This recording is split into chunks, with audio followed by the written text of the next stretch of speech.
Good afternoon. My name is Adrian Dix. I'm BC's Minister of Health. To my right is Dr. Bonnie Henry, BC's Provincial Health Officer.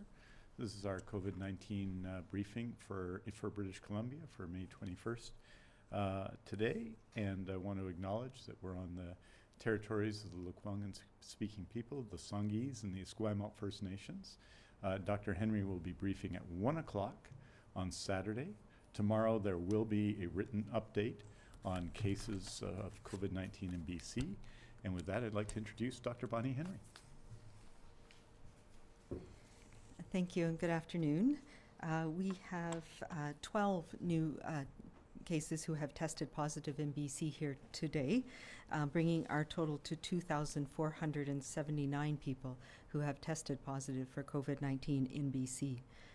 That includes 887 people in the Vancouver Coastal Health Region, 1,223 people in the Fraser Health Region, 126 people in the Vancouver Island Health Region, 183 people in the Interior Health Region, and 60 people in the Northern Health Region. We continue to have active outbreaks in long-term care and acute care in our health system. We are now down to 17, with 14 in long-term care or assisted living and 3 in acute care. There are no new outbreaks to report, and 1 in the Windermere Care Centre has now been declared over. Of those outbreaks, we now have 537 people who have been affected, including 329 residents and 208 staff. In terms of community outbreaks, we do have 1 additional outbreak where we have a single case, and that's in the Matsqui Federal Correctional Institution, and we are working very closely with our federal correctional colleagues and Fraser Health Authority to ensure that we are doing everything to prevent any additional cases in that facility. This person was identified early and has very few risky contacts, so that's a good thing for us. And also in a positive way, the United Poultry outbreak, which was one of the first poultry facilities where we had 36 staff who were affected, has now been declared over, and that facility, as we know, is up and running again.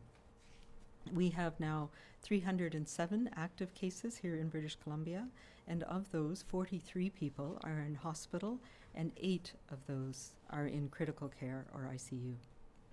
We have an additional 3 people who have died from COVID-19 in BC today, bringing the total number of people in our province who have died from COVID-19 to 152. That includes 1 person in Vancouver Coastal and 2 in long-term care and Fraser Health. And our condolences go to the families and the care providers and the communities that love these people. We now have 2,020 people who have fully recovered from COVID-19.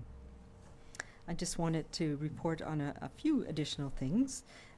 We've now screened over 40,000 travelers who've come into British Columbia either from air or by land, and ensured that they had a valid isolation plan. As you know, we continue to have restrictions and require 14 days of self-isolation for people who come into British Columbia from outside of the country, and we have in addition provided over 120 people, 125 people with accommodations so that they can fulfill their self-isolation.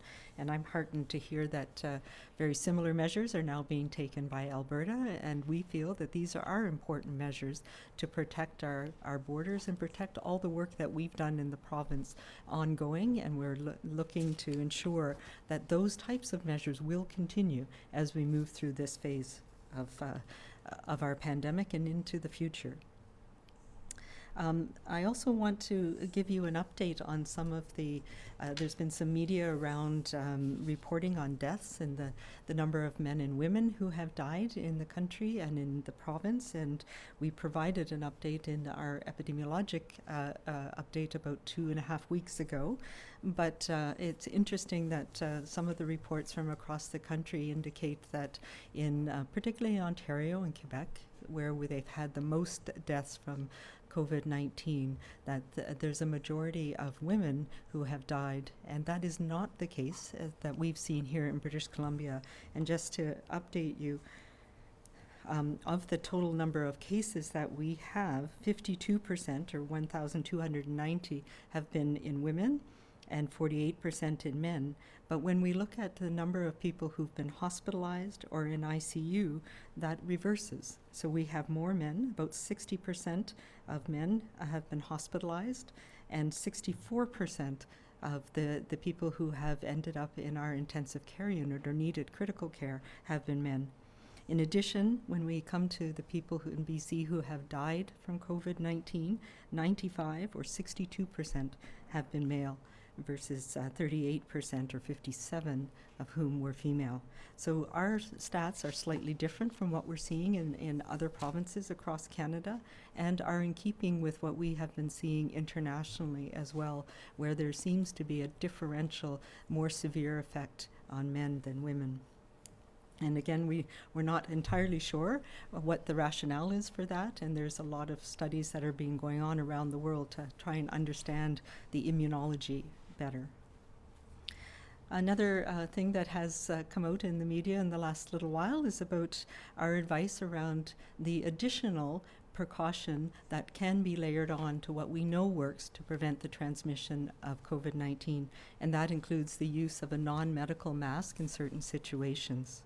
So as we know, the things that we continue to need to do to prevent transmission of this virus are to stay home and away from others if we're sick ourselves, to keep that safe distance, and all of our restart plans are really focused around making sure that we can reduce the number of people that are in a place, making sure that we have physical barriers in place, making sure that we can keep our safe distance from others to prevent transmission. Obviously, washing our hands regularly and covering our cough are really important, and cleaning and disinfecting common surfaces. But an additional layer in some situations that can prevent you from letting your droplets out includes the wearing of a cloth or non-medical mask. And it can play an important role in some of those situations, particularly in enclosed or crowded settings where you might be indoors. And some of the settings where it might be a really important additional layer is on settings like public transit, where you may not be able to always maintain that distance, or in small retail stores, for example, where barriers or other measures that are more effective may not be always in place. So for us, I've talked about this before, it is an additional layer that is appropriate in some settings, and it's really a way of protecting others from our own droplets and keeping our own droplets from going into the surfaces around us. And really it's a measure of being polite and respect for others. And in that sense, it certainly is something that people can consider, and we would recommend in certain situations for those small periods of time where you may not be able to control your distance. Other situations, of course, that it is going to be helpful are in situations where you need to be within somebody's safe space for a period of time, and we're thinking of things like physiotherapy or massage or hairstylists, where if both of you are wearing a mask, it keeps both of you from spreading your droplets to each other. The other thing, of course, that has been on a lot of people's minds in the last few days is about our plans to reopen in-classroom schooling for some children come June. This is an approach that's been taken with considerable thought and cautiousness, and I have confidence in the approach that we have developed for June. Schools will have strict protocols, enhanced infection and prevention. Workplace health and safety has been involved in ensuring that we have the right measures in place. And again, it fits into all of the other things that we are doing to live with this virus in a way that keeps people as safe as absolutely possible. And that will include much smaller numbers, keeping physical distance within classrooms, making sure that we have processes in place to exclude anybody who feels unwell. And I know people have been concerned about some of the language around that and how will we know. And certainly if anybody in a family has an illness that could be COVID-19, then we are saying be cautious and keep the other family members home as well. But to make sure that you have it checked out, you call your family doctor, call 811. We also know that anybody who has tested positive for COVID, that their close contacts will be contacted by public health, and they will stay away and stay home for the period of the incubation period after their exposure. So these are the things that we have in place, and we know that this is going to be a challenging time for some people, and it's going to be nerve-wracking for all of us as we get used to having these provisions in place and knowing what to do. But we do have, like all illnesses that can be transmitted in close contact in a school setting, we do have a notification process. We have processes in place to ensure we know what to do and that we can safely separate somebody who's feeling unwell, and public health will be there to support you to make sure that we have what we need in place in our school settings. Finally, the province-wide Your Story, Our Future survey continues to be available for people. We've had over 290,000 British Columbians so far who've completed the survey, and I would encourage everybody to, if you've done it yourself, to pass it around to friends, to help others access it as well. So as we've said, we are in this second phase. We need to be slow and thoughtful as we move through this. We need to watch carefully, and that is what we are doing in public health over the coming days and weeks. And we are here to work with you, whether it's through WorkSafe BC, your local environmental health office and public health officers. We'll work out the kinks over the coming weeks as we gradually open up to that place where we can sustain it for a period of time. We are watching closely, and we all need to continue to commit to those important measures so that we don't lose all the gains that we've had in the last few months and all the work and the sacrifices that we've made across the province. We need to continue to do all we can to protect our families and our communities across the province. And we do that by supporting each other and working together on this and continuing to be kind and to be calm and to be safe.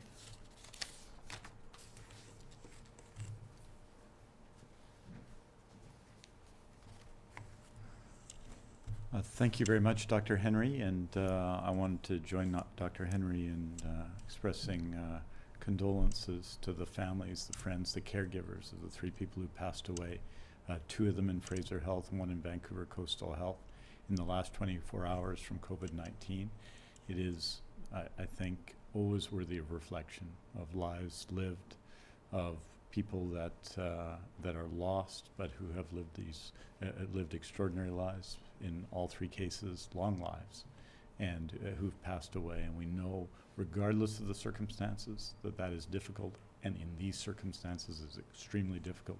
And we want all of you to know that we are, especially the families, but all those including the communities involved, that we hear your sorrow and we stand with you.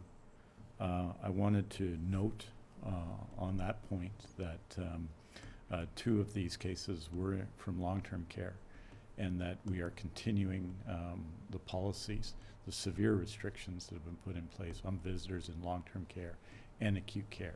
And I know personally, and I think we all know, how significant and how serious and how difficult that process is. We continue to have 14 outbreaks in long-term care.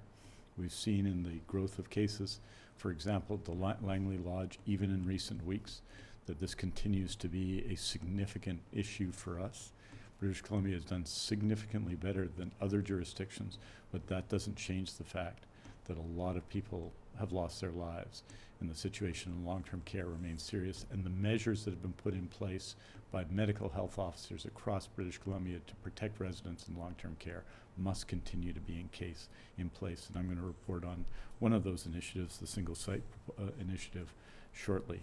I note that there are 43 people currently hospitalized in BC. That's 21 in Fraser Health, 19 in Vancouver Coastal Health, and 1 in each of the 3 other health authorities.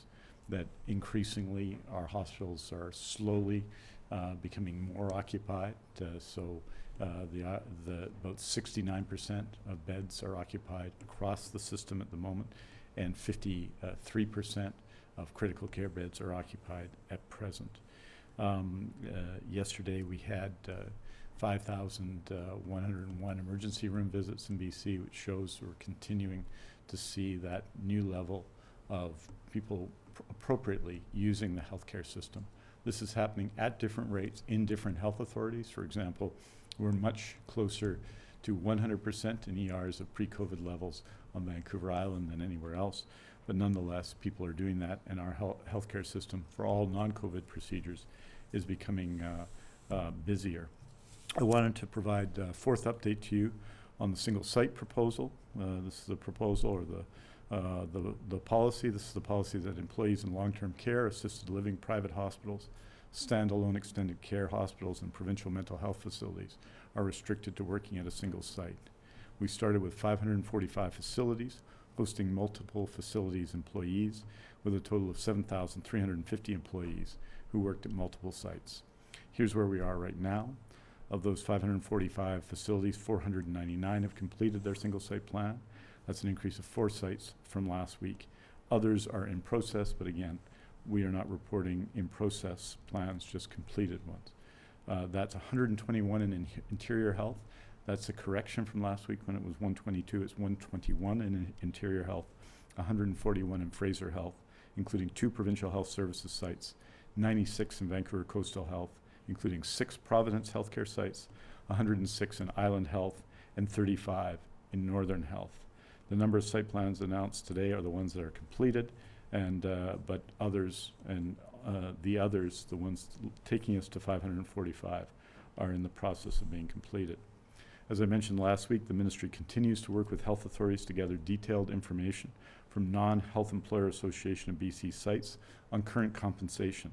This has been a complex task, as health authorities and the ministry have not had insight into the actual wage and benefit costs at many private and not-for-profit locations. The ministry has worked with legal services, health authorities, and industry partners to develop a provincial template and process. A webinar to support implementing the template is planned for Tuesday, May 26, 2020. Once the information is received, the ministry will be analyzing that information with health authorities to ensure that all the appropriate funding flows from contractors and employers to frontline staff. Again, funding is expected to flow in early to mid-June and will be retroactive. With regard to overall cost per month, as I noted last month, we'll provide detailed information on all of the contracts once this process has been completed. The move to single site is complex, but it is necessary, a shift in our approach to care. And I want to thank everybody, from unions to providers to those managing the care sector, for their cooperation in this effort.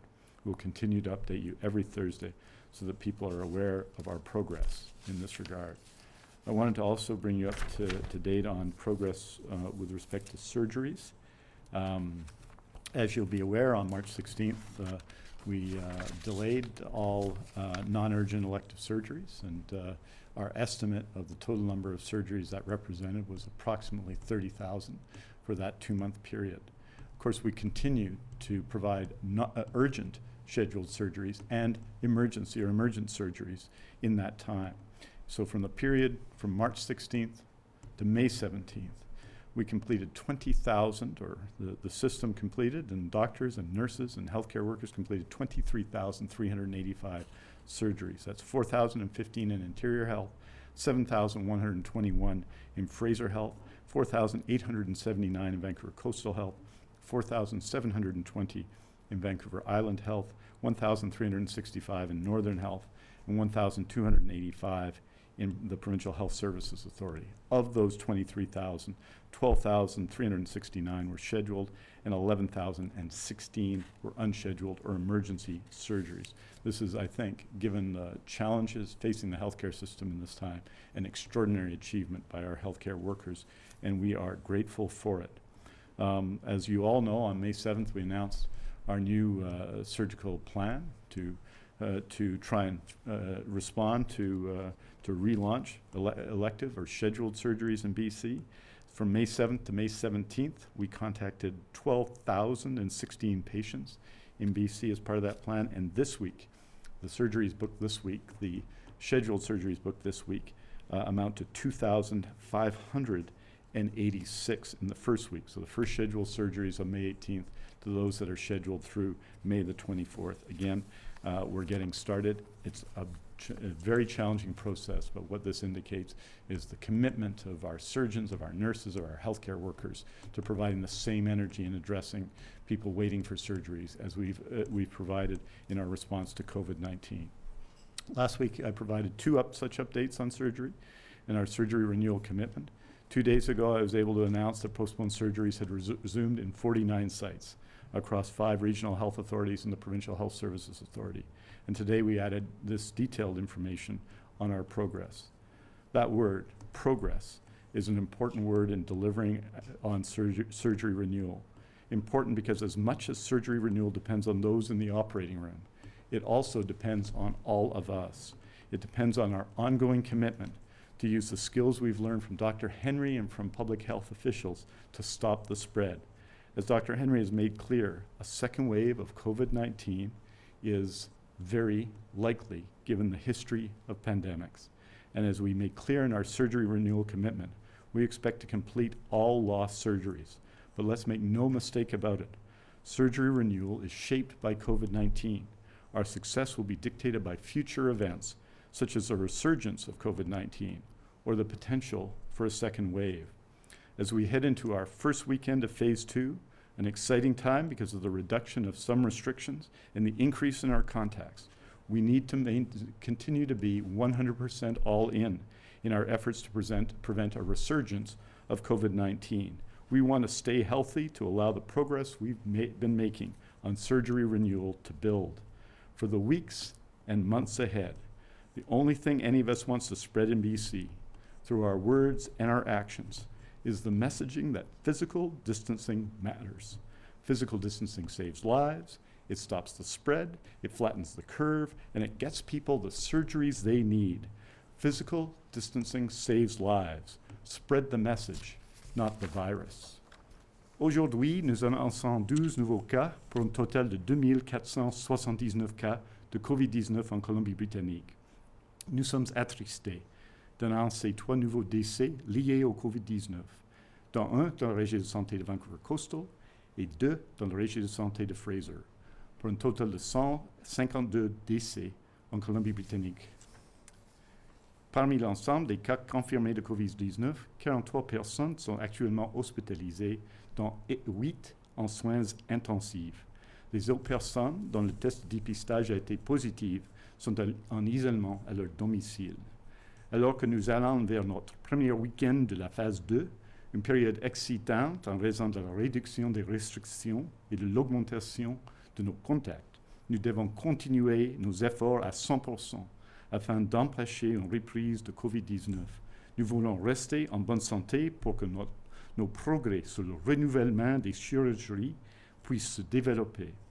Pour les semaines et les mois à venir, la seule chose que nous voulons répandre en Colombie-Britannique, par nos paroles et nos actions, est le message que la distance physique est importante. La distance physique sauve des vies, elle arrête la propagation, elle aplatit la courbe et elle permet aux gens d'avoir des chirurgies qu'ils ont besoin. La distance physique sauve des vies, fait passer le message, pas le virus. Thank you very much. Merci beaucoup. We're happy to take your questions. Thank you. As a reminder to everybody on the phone, please press star 1 to enter the queue. You will be limited to 1 question. Also, please unmute your phones. You will not be audible until I call your name. First question is from Penny Daflo, CTV. Thanks so much for taking my question.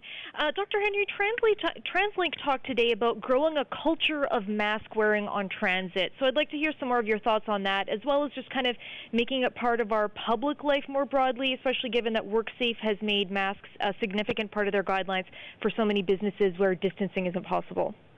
Yeah, so I do think, and we've talked about this as well over time, now that we know more about the virus, I think there are situations where it is important for us to cover our droplets, and some transit is a classic example. I think what we need to realize is that not everybody can safely wear a mask. So we need to be respectful of that as well. But it is a way for us to keep our droplets in, to be respectful of others. And transit is a place where you cannot always maintain that distance. We have been working with transit, of course, to ensure that there are physical distancing measures being put in place as well, so that we're not in those crowded situations where this virus could take a chance of spreading. But I will also say that, there are many other situations like getting our hair cut, as I mentioned, massage therapy, other places where we, by the nature of the business, we need to be in close contact with someone. And that's where both of us wearing masks is important. And what we're talking about is non-medical masks in most of these situations. So yes, it is something that we should get used to. Where I don't think we need to think about it is if we're out by ourselves outside, unless you're unless you're going to a place where where you might be in close contact with somebody. But if we're able to maintain our physical distancing, that is an important way as well. And we know that if the mask gets wet or soaked through, that it's not very helpful at all, even in keeping your droplets in, and you're more likely to touch your face and adjust it and things. So those are the things we need to get used to over time. For some people, once they get used to wearing it, it is a way of actually stopping them from touching their face, which is good. And we need to be careful when we put it on and take it off, and they need to be washed regularly. But they can also be kept in a little bag in your purse so that you can take them with you so that you have it when you need it. So I do think it is going to be a part of our future for a while, and how that evolves in terms of culturally for the long term, we'll wait and see. Next question is from Mary Griffin, Check News. Oh, hi. Hello, Dr. Henry. Thanks very much for taking my call. You have talked about this on a number of occasions, but not at the briefing since the restart of the economy. And I'm just wondering, why would there be a second wave of the pandemic, and what could potentially cause that second wave? Yeah, we know this virus hasn't left, and it is circulating in our community, and that's why we're doing this so cautiously and thoughtfully. And if we look at the modeling of what we've seen in other places and what we've seen here in BC, there is a potential for it to start transmitting quite rapidly in our community. We've seen that in other places where you get rapid increases in numbers of people who are infected in a short period of time. Right now, a case in point is in South Korea, where there's been quite a lot of transmission from somebody who inadvertently went to a number of nightclubs and spread it to a variety of people, a couple hundreds, maybe even thousands. So those are the types of situations we want to avoid right now. What I'm talking about longer term is there is some seasonality to respiratory viruses historically. Particularly with influenza. We know that influenza fades away in March, usually, or sometimes April here in the Northern Hemisphere. And we tend to have very low levels or very little influenza during the summer, but we know it comes back in the following fall. And we know that is the pattern that we see with other coronaviruses. So chances are we are going to see that with this coronavirus as well. So even if we're able to control it well during the summer, the chances are that just the climatic conditions will naturally allow it to increase in prevalence during the fall. I mean, I would really like to think that's not going to happen, but if we look historically at all of the pandemics that we have historical data about, that is what has happened. And sometimes we've seen a bigger wave in the second wave, sometimes it's been smaller, so we don't know what that's going to look like, but we need to watch very carefully to see. I know, though, I can say with some certainty that we are going to have respiratory illnesses in the fall, and we're going to have influenza, we're going to have RSV, we're going to have parainfluenza, we're going to have other things that are causing people to get sick with very similar symptoms to COVID. So we need to be prepared to be able to test for those, to test for COVID, to be able to determine which are which. And so that's why I think it's so important for us to maintain the lid on the numbers of cases that we're seeing through the summer, so that we're not starting off with a lot of spread in our community, and we've seen that in some other places around the world, but also to have the testing and the contact tracing and all of those things that we know are important to have in place come the fall, so we're able to manage this and that we're able to manage it without overwhelming our healthcare system. Vaughn Palmer, Vancouver Sun. Good day, Dr. Henry. I see that in our mutual hometown, in fact, in the Vancouver Island Health Region, there's only one active case now, according to the dashboard. I'm wondering whether phasing out restrictions, altering them on a regional basis, is something that BC could be considering now. Yeah, so no. So I don't believe we're at that point where that will make sense for us.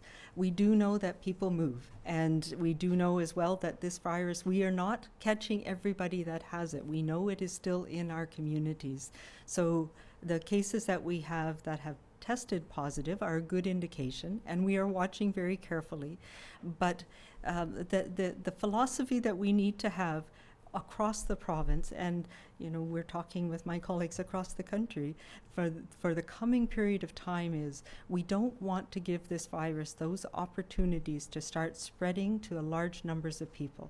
So yes, we are increasing our social connections, but within limits. We're increasing our ability to go to retail stores and restaurants and other places, but with those limits in place. And those are very specific, and I believe they are needed, and we believe they're needed based on the evidence that we have about how this virus spreads. So people have asked about why we're still saying restrictions in gatherings of 50 people. And if you are in a large space. And partly that is so that we can make our contact tracing more efficient, but it's also partly because if somebody is carrying the virus and inadvertently spreads it, it's not going to spread to thousands of people. It's going to spread to smaller numbers, and we can control that, and we can care for those people effectively. So that's what we need to think about going forward. We need to think about where we can find that balance of stopping the transmission of this virus, but also reducing the unintended negative consequences on everybody else from the restrictive measures that are put in place. So that's what we have been trying to do with our Restart program, starting slowly, making sure that we're monitoring very carefully and that we're not giving opportunities for widespread rapidly in the coming months, and then, of course, as we go into the fall. Next question is from Tanya Fletcher, CBC. Hi there. I'm wondering if you can comment on the decision to ban non-BC residents from provincial campsites this summer. You've adamantly been against closing provincial borders in the past over the long weekends, but this seems like a direct way to keep out-of-province visitors away. So how do you hope this will protect British Columbians? And I have a request for an answer in French as well, please. Thank you. I'm not aware of that ban, to be honest, so it wasn't me. And I think the appropriate person, I'm sure he's either already answered or talked about it, is Minister George Heyman. I think what we're trying to do, and you've seen other jurisdictions take the step that you're talking about, I believe Alberta and Saskatchewan and Manitoba, is to control to a degree non-essential travel or overnight travel. So it's just a prudent step that's being taken. It's also being done to assure access, potentially access, should such campsites be reopened at some point in the summer, and that's the direction we may be going. But should they be opened at some point during the summer, it's to ensure that British Columbians have access and full access in a summer where we're saying to people in British Columbia, not to travel internationally, not to leave the province, but to ensure that people in British Columbia have access here and have access to campsites, potentially campsites in provincial parks. So I think it's a similar direction to the direction of other Western provinces, and I'm sure that Minister Heyman would be able to expand at length if you asked him directly. En français, c'est bien. Merci beaucoup. Merci beaucoup. Juste pour dire que vraiment c'est la même politique d'autres provinces de l'ouest du Canada. Ça va jouer un rôle, bien entendu, sur la transmission de COVID-19. Mais si on ouvre l'opportunité de faire du camping en Colombie-Britannique, c'est important pendant un été où la grande majorité des gens en Colombie-Britannique ne vont pas aller ailleurs, ne vont pas aller à l'extérieur de la province en général, surtout ne peut pas travailler sur le plan international, voyager sur le plan international, qu'il y a des opportunités pour ceux et celles qui veulent utiliser nos parcs provinciaux ici en Colombie-Britannique, de les utiliser. Donc, c'était pour cela, je pense que le ministre Heyman a pris cette décision et je suis certain que le ministre Heyman serait en mesure de vous répondre en détail, même peut-être en français, si vous avez des questions. Next question is from Marcella Bernardo, News 1130. Hi, Dr. Henry and Minister Dix. I guess my question today is about I guess it's hard to put this in words, but growing pushback from people who are worried about having to leave their name at a restaurant and contact information, or people who are saying that they don't want to be forced to wear a mask if they don't want to. How do you stress the importance of the need for this, that not necessarily as a violation of somebody's privacy, but the need to have this information so we can trace if there are new outbreaks coming out? Because there's a lot of confusion about whether or not people's rights are being violated if they're entering a restaurant or if they're getting on a bus without a mask. Yeah, so as I've said with respect to masks, I do think we need to be cognizant that not everybody has the ability to wear a mask or will want to wear a mask. And I don't believe it's an issue of rights or privacy. We are doing it as a recommendation. We're encouraging people as a mark of respect, as a mark of politeness and paying attention to the welfare of others. So with respect to masks, I don't expect us to make them a requirement in any settings. In BC, I know they are a requirement for flying on airplanes, and that's fine. That's obviously an environment where it may be appropriate. So in terms of leaving a name at a restaurant, actually this was an idea that came from the Restaurant Association, and most restaurants, they often take names and reservations and phone numbers. So I had not heard that people had concerns about that. The only place that I had heard about concerns from that was some fast food restaurants where the nature of their business. And what we have said is that is our advice. And it's our advice because if we have an exposure event in that setting, it allows us to contact people more rapidly and make sure that they have the information they need to keep themselves and their families safe. So it's not about trying to, and we're not going to access that information unless it's absolutely necessary. We have in the past used many different things to connect with people in those types of settings. For example, we can get access to things like credit card information or people's loyalty card information from a grocery store when we've had outbreaks that we've allowed us to understand what might be causing the outbreak.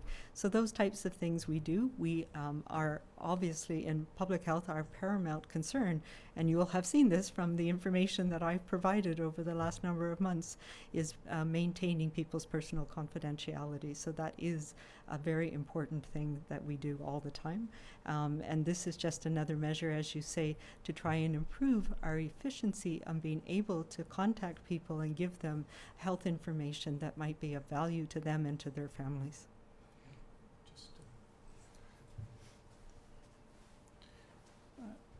I just say that I think these measures are modest and useful and necessary.